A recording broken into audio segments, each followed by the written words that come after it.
bienvenue dans cette nouvelle vidéo. On se retrouve aujourd'hui pour parler de préparation de parcelles. On est vers la fin novembre, c'est une période vraiment idéale pour déjà préparer son sol pour la saison prochaine, pour l'améliorer sur toutes les fertilités, physiques, biologiques, chimiques. On va voir ça ensemble. Alors à l'image d'ailleurs, vous voyez à gauche, à droite des parcelles qui sont déjà préparées. J'essaie d'en faire une par jour, j'en ai une vingtaine sur le potager. Donc j'étale le travail pour pas que ce soit trop contraignant sur la même journée. Et donc au milieu, une parcelle où il y a tout à faire et on va voir tout ça ensemble en détail, le travail mécanique, les différents apports, le compost, du crottin, on va voir différents paillages, on va parler vraiment de plusieurs thématiques. Alors en avant pour cette nouvelle vidéo.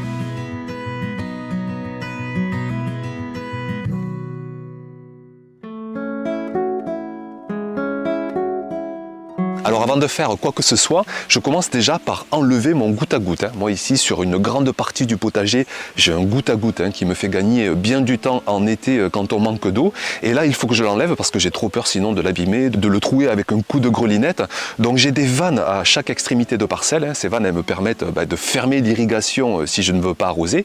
Et elles me permettent donc de dévisser, d'enlever les tuyaux quand une fois par an je veux m'occuper du sol de mes parcelles. Donc je dévisse chaque vanne, je mets un petit bout de scotch pour pas qu'il y ait de la terre qui rentre dans le réseau de goutte à goutte et puis ensuite on va pouvoir commencer la préparation de sol.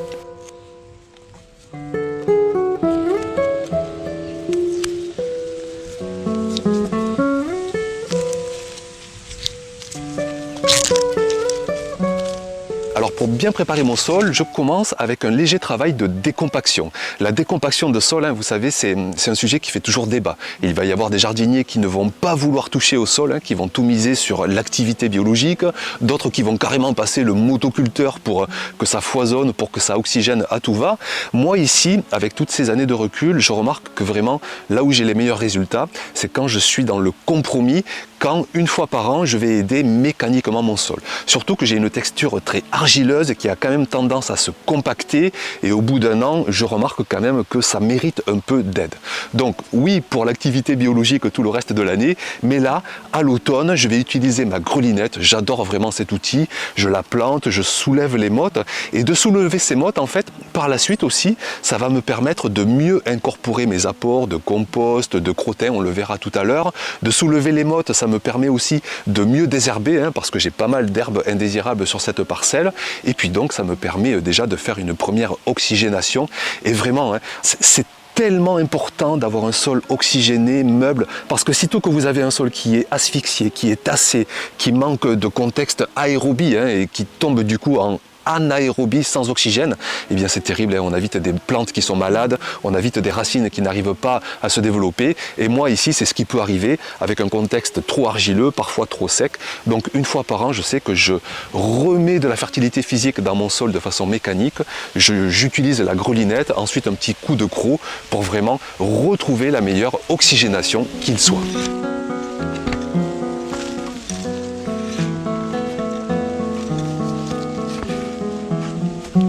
Alors après, je tiens quand même à préciser que ce contexte de grelinette, ce fait de passer la grelinette, ça ne tient que de ma vérité en fait, ça ne tient que de mon contexte.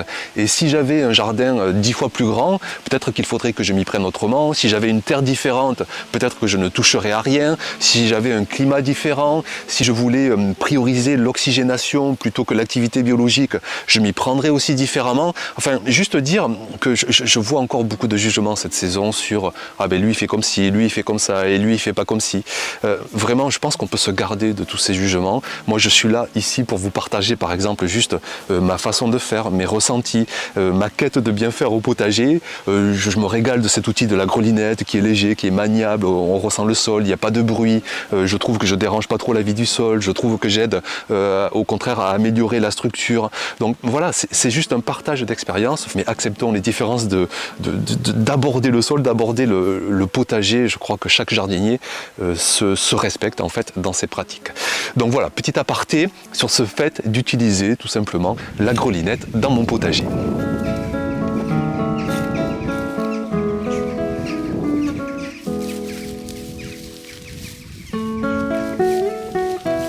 Alors maintenant que la parcelle est bien décompactée, qu'elle est prête à recevoir, à valoriser des apports d'amendement, je vais donc commencer avec un premier apport et ça va être du crottin frais de cheval. J'ai une écurie dans le village, donc je suis allé avec ma remorque, j'en ai ramené une remorque entière. Je peux vous dire que ça fait du poids parce qu'il y a beaucoup d'eau, hein. C'est très humide du crottin frais. Et le crottin donc c'est génial parce que ça a plusieurs avantages. En fait c'est une matière qui est parfaitement équilibrée, hein. Peut-être que vous connaissez le rapport carbone-azote, plus c'est azoté, plus c'est humide, plus ça dure pas longtemps, et plus c'est carboné, plus c'est solide, rigide, et ça dure très longtemps. Et là, on est dans un bon compromis qui est idéal pour améliorer notre sol, pour nourrir nos cultures la saison prochaine. Il y a des végétaux là-dedans, et puis ça passe par l'appareil digestif de l'animal, donc c'est vraiment très enrichi en minéraux. Par contre, comme c'est frais, j'en ai souvent parlé sur la chaîne, du fumier, vous l'avez frais ou vous l'avez composté, quand c'est frais, il y a quand même des précautions à prendre. Les précautions, elles sont celles-ci. Déjà, éviter de prendre un fumier qui vient d'animaux qui ont été traités sous antibiotiques. Là, je connais cette écurie, ce n'est pas le cas. Ensuite, il va falloir éviter que ça se fasse lessiver parce que ce fumier, il est fragile. L'azote qu'il y a dans le fumier, il peut très vite se lessiver avec les pluies, il peut se volatiliser à l'air libre. Donc ce que je vais faire, je vais l'incorporer légèrement, on le verra tout à l'heure, et puis je vais le pailler aussi par la suite pour bien protéger ce crottin frais de cheval. Donc je le mets, ça va être vraiment génial pour améliorer la fertilité biologique, hein. Comme c'est grossier, ça va attirer les micros, les macro-organismes, et puis donc la saison prochaine, ça va se faire minéraliser, ça va nourrir les cultures. Donc deux bonnes brouettes, hein, bien comme il faut, sur cette parcelle qui fait moins de 10 mètres carrés, ça fait 2-3 cm en épaisseur en surface. Inutile d'en mettre plus, sinon rapidement on pollue inutilement les sols. Il ne faut pas aller en excès d'azote, sinon en plus nos cultures seront fragilisées l'année prochaine.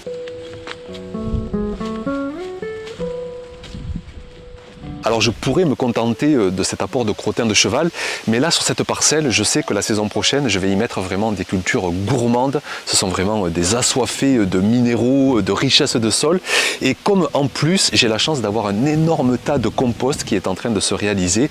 Et dans ce tas, j'ai vraiment, mais alors je recycle tous les résidus végétaux à la fois de mon potager. En fait, dans ce tas, vous voyez, mais tous les restes de culture de l'année dernière, les tiges de tomates, tout ce que je ne consomme pas et qui est récolté, eh bien tout va là-dedans, tout est broyé, haché, et puis aussi quelques restes de végétaux, hein, des tontes de prairie, des tailles de mes haies, des feuilles qui tombent, toujours dans un équilibre d'humidité, d'oxygène. En fait c'est comme dans le sol, quoi. La vie recherche toujours un équilibre d'humidité et d'oxygène.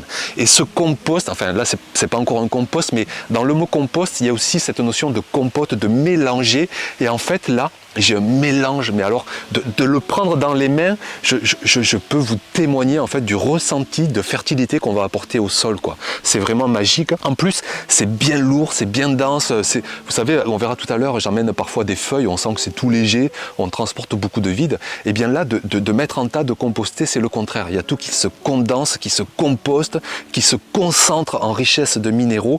Et comme c'est grossier en plus, et bien tant mieux parce que je vais apporter des choses qui vont être digérées par le sol. Et là, comme pour le crottin, je vais attirer de la fertilité biologique. Donc je remplis une grosse brouette de ce compost grossier, hein, dans le sens, vraiment comprenez compost dans le sens mélange de matières à la fois humides, moins humides, qui sont condensées, qui sont vraiment concentré de richesse et que je vais apporter maintenant au sol de mon potager. Donc une grosse brouette et je mets ça avec le crottin de cheval que j'ai apporté tout à l'heure.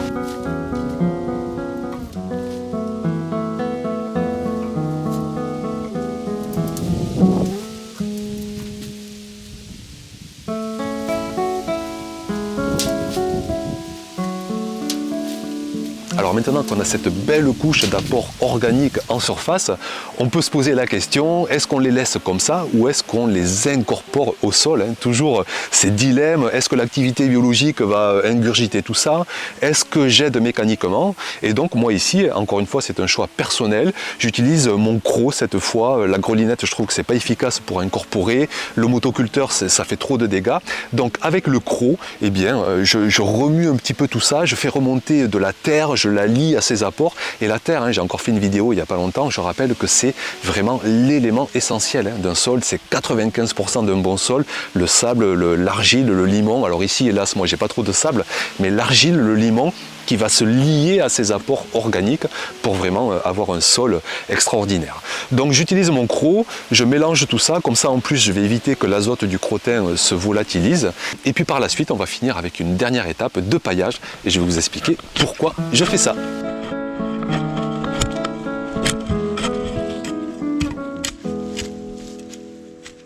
Alors ensuite, je me décide donc à pailler. Avant ça, je n'oublie pas de remettre les tuyaux d'arrosage. C'est toujours ainsi que je les dispose au potager, sous l'épaisseur de paillage. Comme ça, l'eau va directement aux racines et il n'y a aucune ou très peu d'évaporation.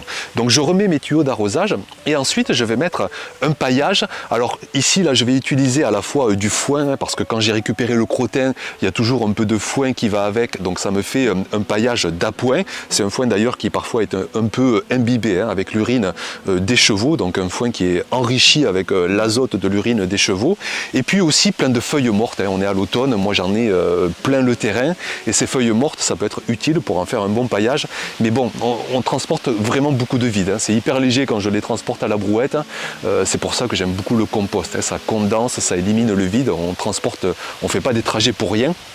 Mais ça reste vraiment un chouette paillage d'appoint que ces feuilles mortes, que ce foin. Donc ce sont des paillages que moi j'appelle à but protecteur, c'est-à-dire que je vais protéger le sol, que je vais protéger l'activité biologique, notamment de la pluie, des aléas météo. Vous savez que la pluie, ça fait vraiment un effet de battance. Quand ça tombe de façon violente, comme ici parfois dans le sud, ça va vraiment faire cet effet de battance, ça va compacter, ça va tasser le sol. Et d'avoir un paillage, on protège vraiment cet effet-là. On va protéger des excès de froid, l'activité biologique va travailler mieux, plus longtemps, et puis ça va aussi nourrir, mais vraiment nourrir à moyen, long terme le sol, les cultures. C'est ce que j'appelle comme pour nous un sucre, mais vraiment très lent. Vous avez les sucres rapides, et là c'est vraiment un sucre très lent, ça va se transformer en humus, ça va se minéraliser, ce foin, ces feuilles, mais vraiment à très long terme, sur les mois, les années à venir. Donc je fais ce paillage, et puis en plus aussi le côté esthétique. Franchement, un paillage, ça contraste avec les cultures en saison, ça fait un effet visuel qui est sympathique, et pour toutes ces raisons je me plais vraiment à apporter ce paillage au-dessus des apports de crottin et de compost.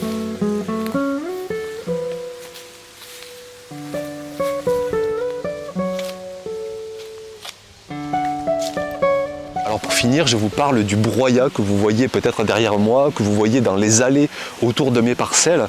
Alors ça, c'est la chance, c'est aussi le fait de se créer des réseaux, de se créer des contacts. Moi j'ai des contacts avec des paysagistes, et là ils étaient en train de couper, d'élaguer des platanes bien comme il faut.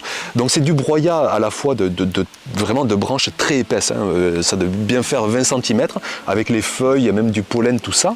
Bon, alors après j'ai quand même accepté, j'ai près de 10 mètres cubes, donc je vous dis pas, ça doit faire des centaines de brouettes, mais comme pour les parcelles, j'en fais un peu tous les jours, 5-10 brouettes, et je sais que d'ici un mois, 2 mois, eh bien j'aurai répandu bien 10-20 cm de broyat dans mes allées, et moi je trouve ça génial, ça fait un effet esthétique, ça va m'éviter d'avoir trop d'enherbement. Par contre j'évite de le mettre sur mes parcelles, parce que là on en revient au rapport carbone-azote, tout ce qui est bois vraiment comme ça vieux, moi j'évite de le mettre sur les parcelles, parce que ce bois ça consomme de l'azote, les champignons vont devoir proliférer. Pour que ça prolifère, ça va demander une énergie en azote, et j'ai toujours peur que ça fasse concurrence aux légumes. Donc quand il y a trop de bois, je le mets dans mes allées, comme ça je sais que ça va durer en plus 2-3 ans, du bon broyat comme ça, au moins 1 an en tout cas, et toute la saison prochaine j'aurai un beau potager avec des belles allées, plein de broyats de platanes, et ça c'est toujours génial. Je pourrais racler d'ailleurs d'ici 2-3 ans, avoir un beau compost, un beau terreau pour faire des semis. Bon, ça c'est pas obligatoire, mais quoi qu'il en soit, là j'ai choisi de mettre ce broyat dans mes allées, un broyat gratuit, mais qui va juste me demander quand même un petit peu de logistique, d'effort physique, mais c'est pour vraiment le plaisir, notamment visuel, d'avoir un chouette potager pour la saison prochaine.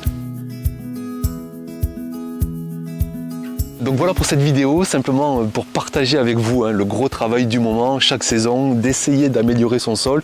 Je rappelle quand même qu'il y a toujours des solutions alternatives. Je sais que ce que je vous montre là, vous êtes nombreux à ne pas pouvoir le faire parce que vous n'avez pas de compost, parce que vous n'avez pas de crottin frais, mais jardiner, même si vous avez 5 mètres carrés, 10 mètres carrés, que vous n'avez pas accès à de la matière organique, allez vous dépanner tout de même dans des jardineries, contacter des jardiniers.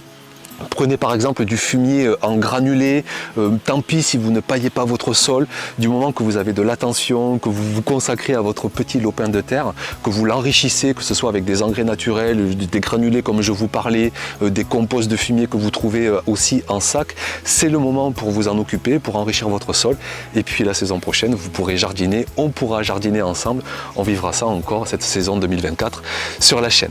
Donc voilà pour cette vidéo, merci beaucoup pour votre attention. N'hésitez pas bien sûr dans les commentaires à témoigner comment chez vous vous améliorez le sol en ce moment. Une pensée toujours pour ceux qui ont beaucoup trop de pluie, une grosse pensée pour vous. Et puis eh bien, à très vite pour de prochaines vidéos. Ciao!